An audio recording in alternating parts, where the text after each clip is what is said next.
Welcome on साय. शिंपोरा ते खुंटेफळ या योजनेच्या शुभारंभ प्रसंगी या ठिकाणी उपस्थित असलेले राज्याचे मुख्यमंत्री आदरणीय देवेंद्रजी फडणवीस साहेब, या ठिकाणी उपस्थित असलेले जलसंपदा मंत्री सन्माननीय राधाकृष्णजी विखे पाटील साहेब, या ठिकाणी उपस्थित असलेल्या आपल्या राज्याच्या मंत्री नामदार पंकजाताई, या ठिकाणी उपस्थित असलेले वक्फ बोर्डाचे अध्यक्ष, तसेच या ठिकाणी उपस्थित जिल्ह्याचे खासदार श्री बजरंगराव सोनवणे, तसेच आमदार प्रकाशदादा सोळंके, आमदार संदीप भैया क्षीरसागर, आमदार नमिताताई मुंदडा, आमदार विजयसिंह पंडित साहेब, या ठिकाणी उपस्थित असलेले आमदार नारायण आबा पाटील, करमाळा मतदारसंघाचे आमदार, तसेच या ठिकाणी उपस्थित माजी आमदार भीमरावजी धोंडे साहेब, तसेच दरेकर नाना आणि आदरणीय लक्ष्मण अण्णा पवार, तसेच आमच्या दीदी सुद्धा करमाळ्यावरून आज खरं तर त्यांच्या घरचा कौटुंबिक कार्यक्रम होता आणि आदरणीय मामांचा कार्यक्रम होता, तरी सुद्धा त्या या ठिकाणी आल्या आणि आपल्या राज्याचे एसीएस सन्माननीय दीपक कपूर साहेब आणि त्यांचे सर्व सहकारी, या खुंटेफळचे सरपंच, शेजारच्या पुंडी, कुंभेफळ, सोलापूरवाडी आणि बाळेवाडी या पाचही गावचे सरपंच आणि सर्व शेतकरी बांधव, कारण आम्ही त्यांचं वाईट केलेलं आहे म्हणून त्यांचं नाव घेणं हे क्रमप्राप्त आहे.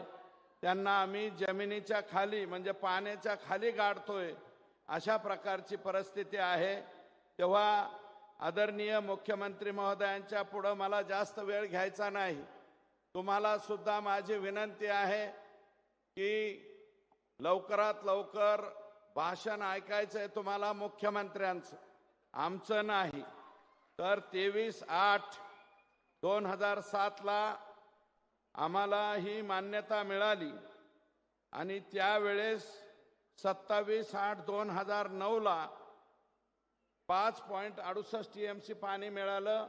माननीय अजितदादा पवार हे जलसंपदा मंत्री होते. रामराजे विरोधच करत होते, पण तरी सुद्धा त्यांनी त्यावेळेस पाणी दिलं. आणि ज्यावेळेस सर्वेक्षण केलं 13/1/2009, आदरणीय देवेंद्रजी आज तुमचा आम्ही सत्कार करतोय, पण इथं मी 1.5 किलोमीटर पर्यंत 400 लोक मला दगड हाणीत होते, मी दगड खात होतो. कितीतरी शिव्या खाल्ल्या, पण मी म्हणलं होतं राजेश खन्नाचा दुश्मन चित्रपट मी आठवला की त्या दुश्मन मध्ये ओरडण्यामध्ये खुंटेफळचे सुद्धा लोक असतील. याच माझ्या बांधवांनी मला दगड मारली. त्यावेळेस SL कुलकर्णी, अशोक खेडकर हे काही अधिकारी होते, निनाळे नावाचा सर्वेअर होता, सगळं मोडून तोडून टाकलं. माझी नडगी फुटली. 400 लोक वरून दगड मारतायत आणि एकटाच माणूस फक्त रस्त्यावरती होता, तो मी सुरेश धस होतो. परंतु नंतर मी या सगळ्यांची साहेब मन जिंकली. मन जिंकून यांना पैसे दिले आणि अजून सुद्धा पैसे द्यायचे साहेब, राहिलेले पैसे. आणि ज्या 191 हेक्टरच्या लोकांनी, मी ऑन रेकॉर्ड नाही बोलणार, ते आपल्याला आणि ACS साहेबाला बोलेल, तेवढा 191 हेक्टरचा मार्ग काढा, एवढी आपल्याला प्रामाणिक विनंती करतो. आणि साहेब, याच्यामध्ये आम्हाला ज्या कालावधीत 2013च्या पुढं फडणवीस साहेबांनी मदत केली, रामदास कदम या खात्याचे मंत्री होते, मला वाटतं ते खातं आता पंकजाताईंकडे आहे, त्या खात्याने मदत केली, परवानगीच्या बाबतीत मदत केली. आणि अध्यक्ष महोदय, म्हणजे आता इथं पण अध्यक्ष महोदय, मुख्यमंत्री महोदय, आदर आदर साहेब, कधी कधी मी स्वप्नात सुद्धा चावळू नये अशी अवस्था माझी झाली.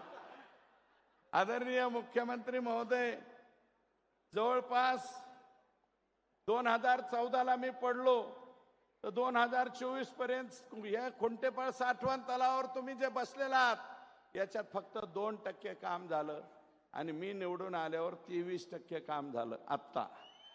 आणि हे काम का झालं? देवेंद्रजी फडणवीस साहेब जलसंपदा मंत्री होते. पंपिंग मशिनरी असेल ज्याची एका दिवसात आपण सांगितल्याच्या नंतर आणि एसीएस एका दिवसात परवानगी मिळाली. आणि हे एवढं मोठं काम साहेब 40% काम झालंय. आणि तुमच्या हस्ते बोगद्याचं सुद्धा आता शुभारंभ झालेला आहे. आमची विनंती आहे, आपण साहेब 300 कोटी दिले, एका शब्दावर दिले, रिअप्रोप्रिएट करून दिले. 71 कोटी रुपये खुंटेफळ आणि कुंभेफळ या 2 गावाला लागताय. बाकीचे पैसे हे कॉन्ट्रॅक्टर लोकांना शेतकऱ्यांना द्यायचे आहेत. तेवढे पैसे आपणच दिले साहेब. आपण स्वतः म्हणजे ह्याच्यामध्ये सभागृहामध्ये सांगितलं बिनधास्त, सुरेश धस तुम्हाला 300 कोटी दिले आणि ते रिअप्रोप्रिएट करून दिले सुद्धा. त्याच्याबद्दल मनापासून या ठिकाणी आभार मानतो. आणि आदरणीय साहेब विठ्ठलराव तांदळे यांचा एक सत्कार करायचा आम्हाला, तो तुमच्या भाषणाच्या आधी करू एकच. आणि साहेब टीएमसी मराठवाड्याला दिले, त्यातलं 1.68 आम्हाला आलं. पोलावरमच्या अगेन्स्ट 7 टीएमसी पाणी अजून तिकडेच अडकवलंय, ते एक दिलं. 9.66 दिलं. तर बीड जिल्हा आणि बीड जिल्ह्यातला आष्टी तालुका आणि धाराशिव जिल्ह्यातले 5 तालुके कायमचा विषय मिटणारे. आणि ही फक्त आशा आणि आकांक्षा देवेंद्र फडणवीस याच नावाकडून आहे. आमची दुसरीकडून कुणाकडूनच अपेक्षा नाही, मिळणार बी नाही. फक्त आणि फक्त देवेंद्र बाहुबलीच हे देऊ शकतात, दुसरं कोणी देणार नाही. म्हणजे मला 4 टीएमसी मिळालं तर पलीकडे जाता येईल. आणि साहेब माझी दुसरी मागणी आहे, तुम्ही प्रशांत बम साहेबाची योजना एका झटक्यास केली. हे तुमचा लाडका आहे, तसा मी सुद्धा लाडका आहे ना साहेब. मी खरंच लाडका आहे साहेबांचा. साहेबांनी खूप माझे लाड केलेले आहेत. मला 3.57 टीएमसी पाणी शिरूर आणि पाटोदा तालुक्याला द्या, म्हणजे झालं. त्या आणि ते बी जायकवाडीतनं द्या साहेब. नसलं तर प्रकाश दादाकडनं द्या. प्रकाश दादा आहेच, सांगवी आहे ना, सांगवीतून उलट नाही म्हणत मी. साहेबांना ज्ञान आहे. साहेब तुम्हाला म्हणजे कृष्णा तंटालावाद म्हणजे काय सगळ्याच गोष्टी तुम्हाला माहिती आहेत. आम्ही काय मजपामराने तुमच्या पुढं काय मांडावे, आमची काय अवकात आहे. सगळे ज्ञानी, सर्व ज्ञानी आपण आहात. सांगलीपासून कुंभी, कासारी, ताकारी, तिथून पाणी कुठे येतंय, उजनीमध्ये कसं येतंय हे तुम्हाला माहिती आहे. प्रवीणसिंह परदेशी साहेबांनी एक आयडिया तुम्हाला पुराच्या वेळेस दिलती. आलमट्टी सुद्धा तुम्हाला तोंडपाठ आहे. मी काय सांगू तुम्हाला. तुम्ही आणि ठरवलं आणि एसीएस साहेबांना ऑर्डर दिली की माझी तेवढी योजना झाली असं मी मानतो.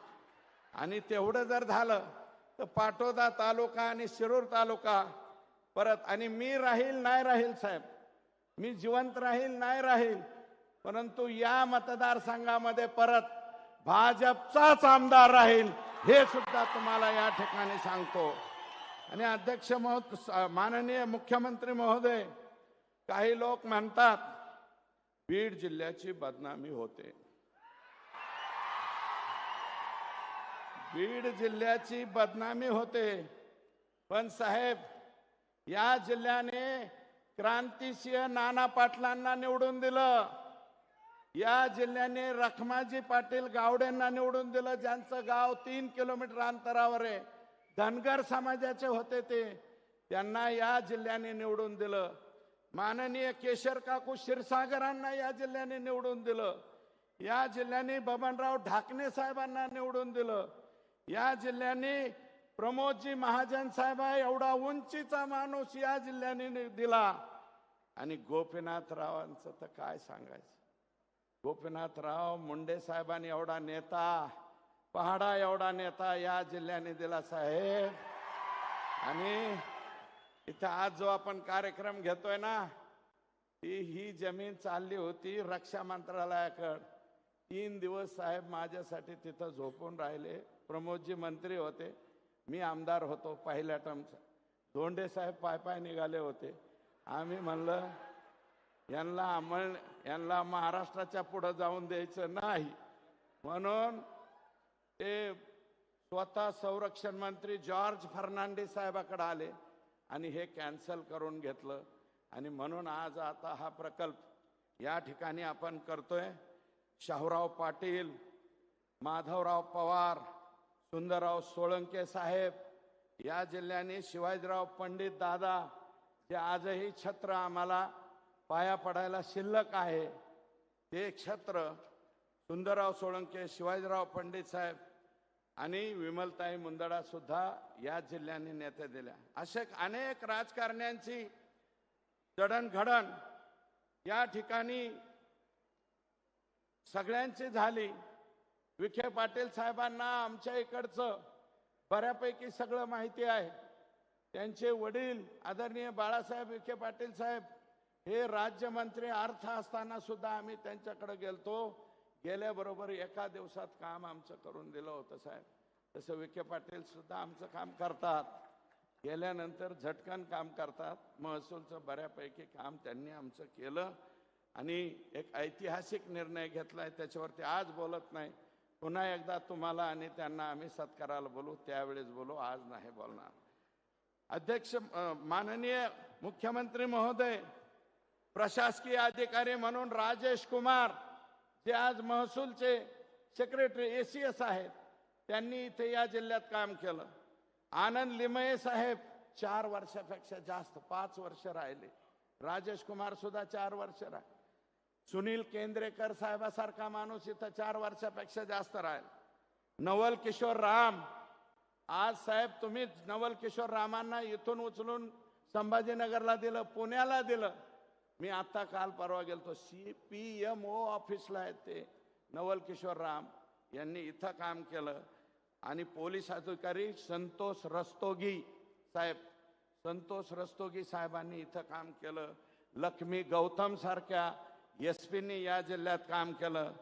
माननीय मुख्यमंत्री, परंतु काही ठराविक राजकारण्यांनी गुन्हेगारी वृत्तीला पाठिंबा दिल्यानं जिल्ह्याची प्रतिमा मलिन झाली होती. परंतु साहेब, आपण संतोष देशमुखच्या प्रकरणात जी कणखर भूमिका घेतली, मला सगळ्या जणांना विनंती आहे, जी मुख्यमंत्र्यांनी संतोष देशमुखाच्या खून प्रकरणात कणखर भूमिका घेतली, ती जेवढ्यांना आवडली तेवढ्यांनी दोन्ही हात वर करा. आवडली साहेब, सगळ्यांना आवडली ती जी कणखर भूमिका. आणि तुम्ही जे म्हणले ना, मी कुणालाच सोडणार नाही, त्याच्यावरती सगळ्या जनतेचा विश्वास आहे, आमचा सगळ्यांचा विश्वास आहे. आणि माननीय मुख्यमंत्री महोदय, अजून राख, वाळू, भूमाफिया यांना सुद्धा मोका लागला पाहिजे अशी आमची विनंती आहे. आणि तुम्ही ते लावाल ही आमची खात्री आहे. आणि माझं भाग्य, परम भाग्य, सगळ्या मतदार संघाच्या समोर सांगतो की 1999 ते 2004 5 वर्ष साहेबांचे कागद, त्यांचा बॉक्स खालून वर काढून द्यायचं काम मी करायचो. शेजारी माग पुढं बसण्याची संधी मला मिळाली साहेब 1999ला. मी फार छोटा माणूस आहे. गंगाधरराव फडणवीस साहेब तरी MLC होते, माझा बाप ग्रामपंचायतचा सदस्य सुद्धा झाला नाही, तरी तुम्ही मला शेजारी बसून घेतलं. त्याच्याबद्दल मी मनापासून या ठिकाणी आभार मानतो. 2000 साहेब, माझ्यावर हरळ उगवली असती, हरळ उगवणे म्हणजे काय हे माहिती आहे. 2019 पासून माझ्यावर, माझ्या कुटुंबावर कटकारस्थाने करून वेगवेगळ्या पद्धतीने त्रास देण्याचा काम झाला, प्रयत्न झाला, परंतु आपण माझ्या पाठीमागे दत्त म्हणून उभा राहिलात हे सुद्धा सगळ्या लोकांना या ठिकाणी सांगतो. साहेब, मला चांगलं आठवतंय 2019 मध्ये पूर्ण बहुमत येऊन सुद्धा तुम्ही राज्याचे मुख्यमंत्री झाला नाहीत. जनादेश तुमच्या बाजूने होता, पण पहाटच आमचा जनादेश चोरून नेला. ज्या प्रकारे आपल्यावर आणि त्या कालावधीत ज्या प्रकारे आपल्यावर राजकीय आणि कौटुंबिक जीवनातून उद्ध्वस्त करण्याचे कटकारस्थानं राखली गेली, रचली गेली, परंतु आपण कुशाग्र बुद्धीने जो संघर्ष केला ना साहेब, त्याला तोडच नाही, त्यावर मात केली आपण. आणि त्याला तोडच नाही, बिनजोड पहिलवान म्हणतात, तो बिनजोड पहिलवान आहेत तुम्ही. आपल्याकडे हगाम्यात फिरतात ना, दुसरा पहिलवानच उठत नाही. आता हा बिनजोड पहिलवान झालेला आहे. झालाय का नाही? हो की नाही? आणि मला अभिमान आहे साहेब, आपण विरोधी पक्ष नेता असताना भाजपाचे 106 वरचे 26 त्यात मी सुद्धा होतो. आणि मला निवडून आल्याला तुम्ही आणि पंकजाताईंनी दोघांनी खूप चांगली मदत त्यावेळेस केली होती. आणि आमदारापैकी, एवढ्या आमदारापैकी एकही आमदार कुणाच्या दारात गेला नाही, कोणाच्या समोर जाऊन ऍडजस्ट व्हायला गेला नाही. तुमचं नेतृत्व होतं. हे आपलं राजकीय कौशल्य आणि व्यक्तिगत जिव्हाळा असल्याचं सर्टिफिकेट होतं साहेब. नाही तर लय आमदार इकडून तिकडं, तिकडून इकडं. तुमच्या प्रेमामुळं साहेब एकही माणूस फुटलं नाही हो. बाकीचे नाही तर लय काय आता फार कोणाचे घरं पाडा, कोणाचं काय करा, लय केलं. पण तरी बी कोणाचं, आमच्यासारख्यावर 30-30 केसेस झाल्या साहेब त्या कालावधीत. 30-30 गुन्हे. आणि रात्री 11:30ला पोलिस पाठवायचे नाहीत का घरात म्हणायचे. इतके वाईट दिवस काढले साहेब आम्ही, पण कुणाच्या दारात गेलो नाही. आणि अध्यक्ष, शेवटचं मुख्यमंत्री महोदय, मी दीवार चित्रपट पाहिला होता. दीवार, हे मला पाणी पाजलं पान.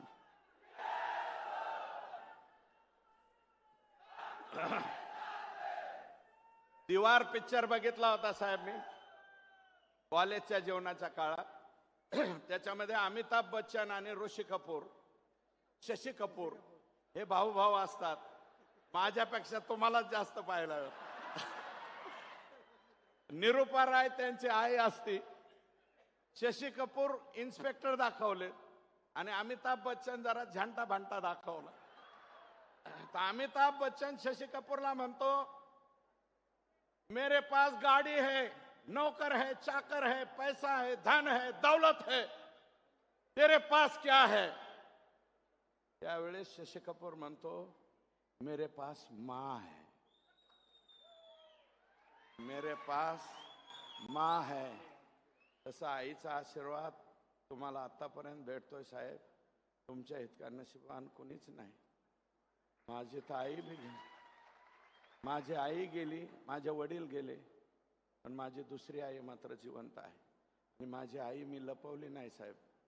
सभागृहामध्ये तुम्हाला विचारलं मी, माझ्या आईचं नाव घेऊ का? मी माझ्या दुसऱ्या आईचं सुद्धा नाव घेऊ. माननीय साहेब, आता मला त्यावेळेस बऱ्याच जणांना आशा होती, याला काहीतरी मिळतंय काय नो, याला काही मिळतंय काय नो, काहीतरी मिळतंय. पण मला तुम्ही नाही मंत्रिपद दिलं, नाही काही नाही दिलं, तरी मी म्हणतो मला मंत्रिपद नको, मला पालकमंत्रीपद नको, आणखी दुसरं काही देऊ नका साहेब. फक्त हे 4 TMC आणि तिकडचं 3.5 TMC. आणि हिनवतेत साहेब, मला हिनवतेत. याचं काय आहे मुख्यमंत्र्यापाशी, याचं काय आहे मुख्यमंत्र्यापाशी. मला म्हणते तेरे पास क्या है? तर मी म्हणतो मेरे पास देवेंद्र फडणवीस साहेबाचा आशीर्वाद आहे. आणि हा आशीर्वाद असाच ठेवा एवढीच विनंती करतो आणि थांबतो. जय हिंद, जय महाराष्ट्र. धन्यवाद सर.